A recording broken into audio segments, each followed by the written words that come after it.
Hello and welcome to the Creative Spark for Monday, August 31st. I'm Rob Forte, and today I'm going to be showing you a little bit about radio ad processing. So let's just open Ableton Live right now, and I will play through the stuff that I made for. This is for Ziggy, who is the owner of Ideas Are Bulletproof Studios Network and the manager in South.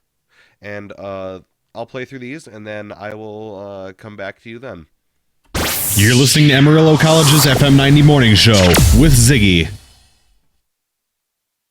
You're listening to Ziggy on Amarillo College's FM 90. You're listening to Ziggy on Amarillo College's Cutting Edge.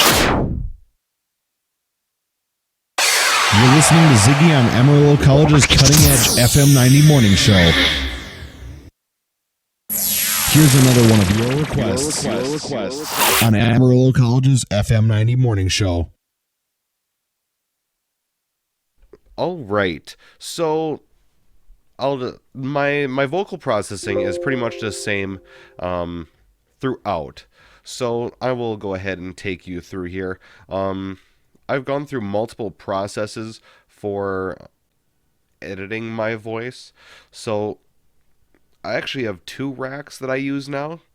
And my first one is a low boost, a mid cutout area, and then I do a slight boost to the highs, and then I'll do a gain boost as well as a bit of compression, and then I'll throw a limiter on and make this lower the ceiling.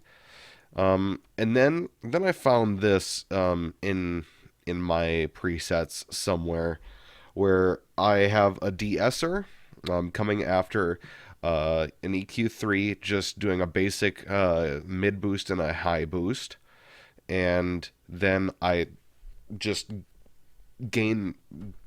add so much volume to it, and the vocals actually sound like this by themselves. You're listening to Amarillo College's FM 90 Morning Show with Ziggy. All right, so because I'm monitoring at a high volume in my headphones, some of the audio does tend to get bled in, but because all gets layered over, you can't hear it because it matches exactly up with all of these sound effects. So the way that I layer my sound effects, I will set it up to where it's like each effect is leading to another. So, and a lot of these I'll interact with the voice. So if I finish a phrase, I'll throw in like one of these things. So I finish this first phrase, and then I'll have like a DJ mix scratch thing, and then I have the with Ziggy, and then the final hit. And then I'll start off with this laser going down, and then I'll have these two sweepers building up and then down again. And then it leads to a short build and then a hit at the end. And then so on and so forth. You can see that the way that I'm layering the audio, and especially with the last one, because the last one is very minimalistic. I have the one downlifter, and then I have my voice. And my voice is layered over, so when I end up getting the your requests, it echoes and keeps going, and then I get a build and then a hit going into on Amarillo College. So I'll play this one again. Here's another one of your requests on Amarillo College's FM 90 Morning Show. And what I did on this one, you can hear that it's processed different than everything else. So without these processed vocals on here, I have a flanger, and this flanger is by Ubik. And it is a very good flanger it has very good depth, and it has a very good sound and tone. And I really like it because a lot of the other plugins are very thin, and it depends on what you're feeding into it. And you can see that it's still thin, but fuller than on other flangers that are out there. So I'll play this vocal isolated. On Amarillo College's FM 90 morning show. So you'll still hear that it's not as full as it could be.